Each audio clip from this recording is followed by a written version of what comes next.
आगे जो है एल्केनॉल के रासायनिक गुण में हम देखेंगे कि एल्केनॉल यानी कि अल्कोहल की यहाँ पर बात कर रहा है, उनके रासायनिक गुण जो होते हैं वो किस कारण होते हैं। देखो, तो अल्कोहल में रासायनिक गुण पहले होते हैं ये आर ओ, ये O और H के बीच में बॉन्ड टूटने के कारण, यानी कि यहाँ से H पॉजिटिव दे देता है, इस कारण इसकी बहुत सारी रिएक्शंस।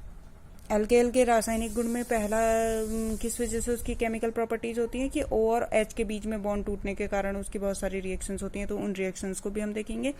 नेक्स्ट है R और O, ये जो है इसके बीच के बॉन्ड के टूटने के कारण कुछ रिएक्शंस होती हैं, वो भी हम देखेंगे। तीसरा है एल्किल व हाइड्रोक्सिल समूह, यानी कि जो ये R ग्रुप है और OH ग्रुप है, इन दोनों ग्रुप के कारण होने वाली अभिक्रियाएं। ठीक है, अब यहाँ पर पहला हम सिंपल देख रहे हैं, ये O और H के बीच में बॉन्ड टूटने के कारण होने वाली रिएक्शंस को हम देख रहे हैं। तो यहाँ पर ये कंपैरिजन है, देखो जो आपको कॉन्सेप्ट, ये बेसिक कॉन्सेप्ट है जिसको आपको ध्यान रखना है। ठीक है, क्वेश्चन से आ जाते हैं, बाद में कॉम्पिटिटिव एग्जाम में देखो तो इससे रिलेटेड क्वेश्चन आ जाते हैं। तो क्या है, यहाँ पे मैंने एक मैथिल अल्कोहल लिया है, मैथिल अल्कोहल मतलब CH3OH लिया हुआ है। दूसरा यहाँ पे ये इस कार्बन के साथ एक R ग्रुप जुड़ा हुआ है, यानी कि ये प्राइमरी अल्कोहल है। यहाँ 2 R जुड़े हुए हैं, ये सेकेंडरी, और यहाँ 3 R जुड़े हुए हैं, टर्जरी अल्कोहल। तो कौन OH बंध तोड़ के तेजी से अभिक्रिया देगा, मेथिल अल्कोहल देगा, प्राइमरी देगा, सेकेंडरी देगा कि टर्जरी देगा? कौन OH बॉन्ड को आसानी से तोड़ेगा? इसमें इसका हम कंपैरिजन देखते हैं। तो यहाँ पे क्या कॉन्सेप्ट है, देखो आपके इसमें भी रीजन आपको भी खुद समझ में आएगा अगर मैं ये बोलूंगी कि क्या होता है। यहाँ पर से जो H है वो H पॉजिटिव करके निकलता है। H पॉजिटिव करके निकलने के लिए कब ये H पॉजिटिव यानी कि अपना इलेक्ट्रॉन ये यहीं छोड़ जाता है, कब ये H पॉजिटिव करके निकलेगा, जब ये ऑक्सीजन जो है जो ऑलरेडी विद्युत ऋणात्मक है, ये इसके बॉन्ड के इलेक्ट्रॉन अपने में ले ले, जिसकी वजह से हाइड्रोजन H पॉजिटिव करके निकल जाए। अब ये ऑक्सीजन कब बॉन्ड के इलेक्ट्रॉनों को लेगा, जब इसमें ज़्यादा इलेक्ट्रॉन नहीं होंगे, यानी कि इसमें ज़्यादा कोई देने वाले ग्रुप नहीं जुड़े होंगे, तो ये इसकी विद्युत ऋणात्मकता बनी रहेगी और ये ऑक्सीजन और हाइड्रोजन वाले इलेक्ट्रॉनों को अपनी तरफ को लेगा और आसानी से H पॉजिटिव निकलेगा। ठीक है, तो सिंपल सा है, यानी कि ऑक्सीजन में कम से कम देने वाले ग्रुप जुड़े होने चाहिए, तभी ये ऑक्सीजन और हाइड्रोजन के बीच के इलेक्ट्रॉनों को अपनी तरफ लेगा और H पॉजिटिव निकल पाएगा। तो सिंपल सी बात हो गई। यहाँ जो है एक ये CH3 ग्रुप लगा हुआ है, यहाँ 2 देने वाले ग्रुप हैं, ये R पहले किसको देगा, इस C को देगा। ठीक है, ये जो मतलब यहाँ पर सिर्फ ये कार्बन ऑक्सीजन को इलेक्ट्रॉन दे सकता है, यहाँ ये R पहले ये कार्बन को देगा और ये कार्बन ऑक्सीजन को देगा। इधर 2 देने वाले ग्रुप जुड़े हुए हैं, देख रहे हैं आप, और इधर 3 ग्रुप देने वाले जुड़े हुए हैं। तो यहाँ ऑक्सीजन के आसपास इलेक्ट्रॉनों की अधिकता हो जाएगी, तो ये H पॉजिटिव को आसानी से नहीं निकाल पाएगा। तो सबसे आसानी से निकाल देगा कौन, methyl alcohol, then primary, then secondary, then tertiary. तो ये है अभिक्रियाशीलता का क्रम। अब हम रिएक्शन देख लेते हैं। सिंपल रिएक्शन है, देखो ये जो अल्कोहल होते हैं वो OH बॉन्ड को तोड़ के थोड़ी बहुत कैसी प्रकृति दिखाते हैं, अम्लीय प्रकृति दिखाते हैं। ठीक है, अम्लीय प्रवृत्ति ये दिखाते हैं।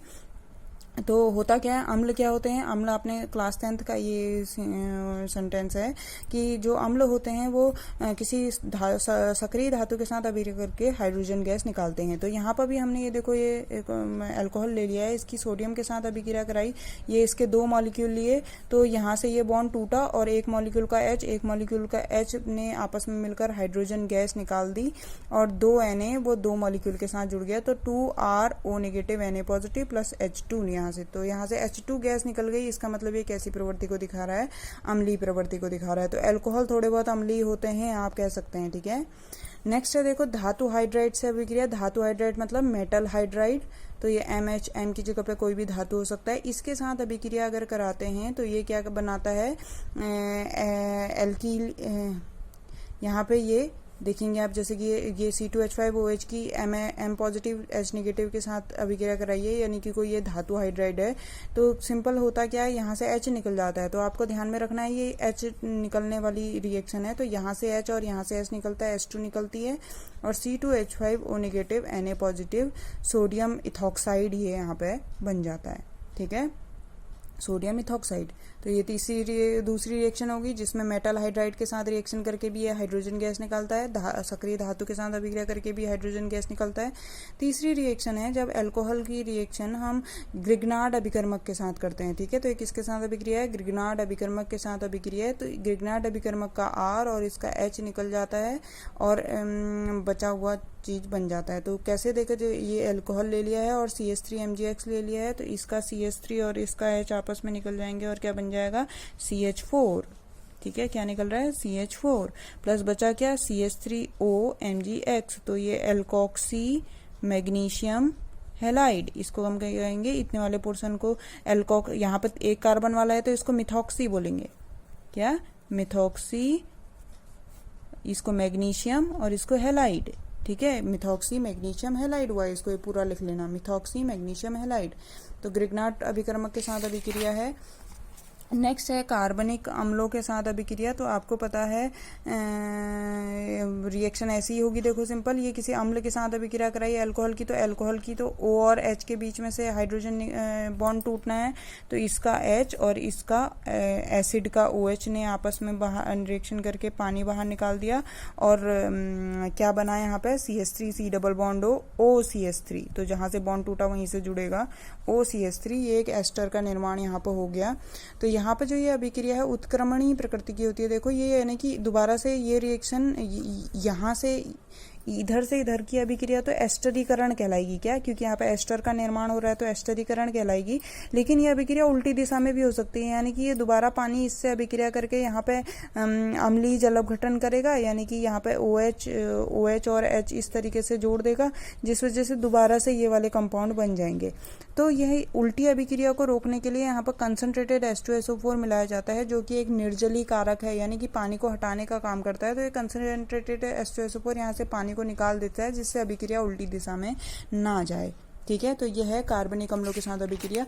तो सिर्फ 4 रिएक्शन है, बहुत सिंपल है कि जो जब O और H के बीच में बॉन्ड टूटता है तो जो अल्कोहल होते हैं वो अम्लीय प्रकृति दिखाते हैं, यानी कि सोडियम के साथ अभिक्रिया करके हाइड्रोजन गैस निकालते हैं, मेटल हाइड्राइड के साथ अभिक्रिया करके भी हाइड्रोजन गैस निकालते हैं, ग्रिग्नार्ड अभिकर्मक के साथ अभिक्रिया करके एल्कोक्सी मैग्नीशियम हैलाइड और कोई एल्केन बनता है, और अम्ल के साथ अभिक्रिया करके एस्टर बनता है। इस अभिक्रिया में H2SO4 का यूज किया जाता है, ये इस बात को आप ध्यान रखेंगे। ठीक है, नेक्स्ट है देखो R और OH के बीच में बॉन्ड टूटने के कारण होने वाली अभिक्रिया, यानी कि यहाँ पर से बीच में से बॉन्ड टूट रहा है, तो फिर हम यहाँ पर रिएक्टिविटी ऑर्डर देखेंगे।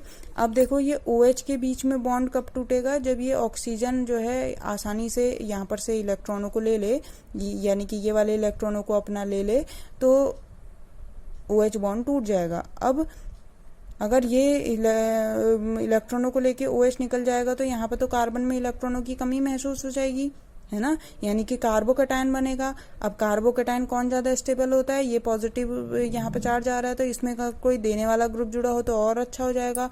तो ये कार्बन में भी अगर यहाँ पर कार्बोकैटायन बनेगा तो इसको स्टेबल करने के लिए यहाँ पे एक देने वाला ग्रुप जुड़ा हुआ है, यहाँ पर अगर कार्बोकैटायन बनेगा तो यहाँ पर 2 देने वाले ग्रुप जुड़े हैं, यानी कि स्टेबल होते जा रहा है कार्बोकैटायन, और यहाँ पर 3 ग्रुप देने वाले जुड़े हुए हैं। तो यानी कि कौन सा वाला कार्बोकैटायन ज्यादा स्टेबल है, यहाँ पर टर्जरी वाला ज्यादा स्टेबल है, तो टर्जरी सबसे आसानी से रिएक्शन देगा, then secondary, then primary, then methyl alcohol.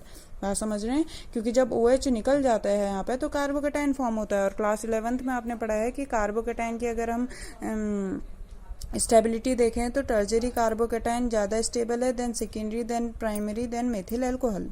ठीक है, तो यहाँ पे ROH बंद के ये रिएक्टिव ऑर्डर मालूम हो गया। अब इस बंद के टूटने से होने वाली अभिक्रियाएं ये आपने हेलोएल्केन और हेलोएरीन चैप्टर में पढ़ी हुई हैं, ये सारी रिएक्शन, इसलिए मैं इनको ज़्यादा डिटेल में नहीं लिखा हुआ है, खाली रिएक्शन लिख दिए हैं। ठीक है, देखो अल्कोहल की अभिक्रिया HCl के साथ ZnCl2 की उपस्थिति में कराते हैं, ये ल्यूकास अभिकर्मक है, तो OH की जगह पे Cl आ जाता है प्लस H2O। PCl5 के साथ रिएक्शन है, तो यहाँ पे POCl3 प्लस H2O निकलता है, POCl3 प्लस HCl निकलेगा। ऐसे यहाँ अल्कोहल है, उसकी अभिक्रिया PCl3 से कराई तो H3PO3 यानी कि हाइपोफॉस्फोरिक अम्ल निकलता है। नेक्स्ट ये जो अल्कोहल की अभिक्रिया SOCl2 के साथ कराते हैं पिरीडीन की उपस्थिति में, तो यहाँ पे ये हेलोएल्केन बनता है और SO2 प्लस HCl निकलती है। ये सारी रिएक्शन आपने हेलोएल्केन हेलोएरीन चैप्टर में पढ़ी हुई हैं। तो यहाँ पर रिएक्टिविटी ऑर्डर को आपने ध्यान में रखना है और ये रिएक्शन भी ध्यान में रखनी है। ठीक है, अब तीसरी अभिक्रिया जो है आपकी एल्किल और हाइड्रोक्सिल समूह में होने वाली अभिक्रिया, इसको हम नेक्स्ट वीडियो में देखेंगे।